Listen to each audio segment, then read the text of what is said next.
পহেলা বৈশাখকে সামনে রেখে রাজধানীর দোয়েল চত্বর হয়ে উঠেছে বাঙালির ঐতিহ্যবাহী সংস্কৃতির এক অন্যতম প্রাণকেন্দ্র।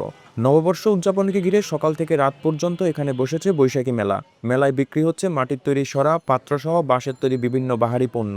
দোয়েল চত্বরের এই দোকানগুলোতে ভিড় করছেন নানা বয়সী মানুষ। দর্শনার্থীদের কেউ ঘুরতে আসছেন, আবার কেউ বৈশাখী সাজের প্রয়োজনীয় সামগ্রী কিনছেন। রঙিন আলপনা, পাখি, ফুল ও গ্রামীণ জীবনের চিত্রে আঁকা মাটির তৈরি সরা ক্রেতাদের দৃষ্টি সবচেয়ে বেশি আকর্ষণ করছে। ক্রেতারা জানান, বাঙালি হিসাবে নববর্ষের অনুভূতি ভিন্ন মাত্রার। নতুন প্রজন্মকে বাঙালির ঐতিহ্যের সঙ্গে পরিচয় করাতে এবং সংস্কৃতির ধারা ধরে রাখতেই তারা এসব পণ্য কিনছেন। আসলে আমাদের বাঙালি হিসেবে নববর্ষটা একটু অন্যরকম অনুভূতি।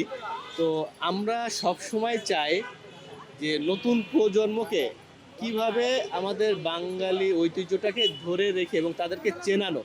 আমরা যদি তাদেরকে না চেনাই, আস্তে আস্তে আমাদের ঐতিহ্যটা হারাই যাবে। আমি যেমন আমার বাচ্চাকে শেখাচ্ছি, আমার বাচ্চাকে আমি সব অন্তত মাসে আগে নিয়ে আসতাম একটু বেশি, এখন সে কলেজে পড়ে, ওকে মাসে আমি একবার নিয়ে আসি, আমি এগুলো দেখাই, ও মাঝে মাঝে কিনে নিয়ে যায়, ওই দোতারা কিনে, কখনো সে একটু শোপিস কিনে।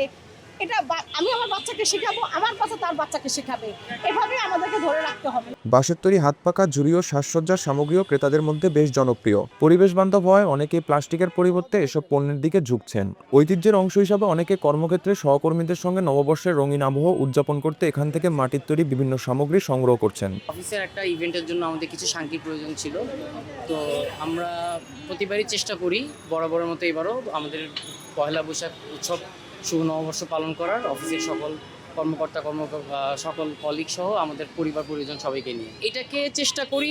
আসলে আমাদের বাঙালির ঐতিহ্যের আমাদের আসলে উৎসবটা প্রয়োজন। আমি যদি সবার ক্ষেত্রে বলি, ঐতিহ্যের একটা অংশ হিসেবে আমি গণনা করি। তো কেননা আজকে বছরের পর বছর অনেক কি বলবো, আমাদের অনেক পূর্ব প্রজন্ম থেকে এটা উদযাপিত হয়ে আসছে।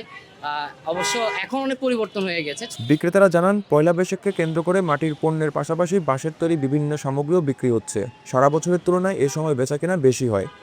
আমাদের সর্বোচ্চ আপনার পয়লা বৈশাখের যে জিনিসগুলো সর্বোচ্চ সবচেয়ে বেশি বিক্রি হচ্ছে আপনার কুলো, চালন, তারপর যে মাটির যে প্রোডাক্টগুলো আছে যেমন শানকি, তারপর প্লেট আছে, তারপরে আরও আপনার আছে টপ আছে, তারপর আপনার দেখা গেছে আরও আমাদের পাতিলের মতো যেগুলো হয় তিনটের একটা সেট, এগুলো আছে সম্পূর্ণ।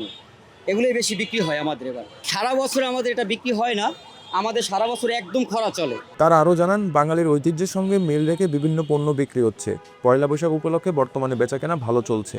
পয়লা বৈশাখ উপলক্ষে আপনার রান্নার হাড়ির থেকে বাজে মনে করেন বাংলার ঐতিহ্য, আপনার পাটের ছিকা, তারপরে আপনার কলস, পাতিল, জগ, মগ, আপনার গ্লাস, তারপরে খাওয়ার প্লেট, চার কাপ, এই যে চার করার জন্য পাতিল, এইসব ঐতিহ্যবাহী সব কিছু চলতেছে ইনশাআল্লাহ। বেচাবের কি আছে মোটামুটি আলহামদুলিল্লাহ। বাবা মায়ের সঙ্গে পরিবারের ছোট সদস্যরাও এসেছেন নতুন বছরের আনন্দ ভাগাভাগি করতে। তারাও বিভিন্ন পণ্য হাতে নিয়ে এদিক সেদিক ঘুরে দেখছেন। এদিকে ঢাকা মহানগর মৃৎশিল্প ব্যবসায়ী সমিতির সভাপতি জানান, পয়লা বৈশাখকে কেন্দ্র করে এই কারুশিল্পের বাজারে প্রায় অর্ধ কোটি টাকার বেচাকেনা হয়ে থাকে। বৈশাখের এক সপ্তাহ আগে, এক সপ্তাহ পরে মিনিমাম এক একটা দোকানদারে আমাদের এখানে 40-50টা দোকান আছে। বেশ হয়তো কেউ লাখ টাকাও বেচে, কেউ 2 লাখ টাকাও বেচে, কেউ আবার 20,000 30,000 বেচে। এবারে যেরকম বেশ অর্ধ কোটি টাকার মালে ধরেন আপনি এখান থেকে। সব মিলিয়ে দোয়েল চত্বরের এই মাটির ও বাঁশের পণ্যের বাজার শুধু বেচাকেনা স্থান নয়, বরং এটি বাঙালির সংস্কৃতি, ঐতিহ্য এবং শেকড়ের সঙ্গে নতুন প্রজন্মকে যুক্ত করার এক অনন্য আয়োজন। পয়লা বৈশাখের এই উৎসবমুখর পরিবেশ রাজধানী জুড়ে ছড়িয়ে দিচ্ছে বাঙালিয়ানার বার্তা।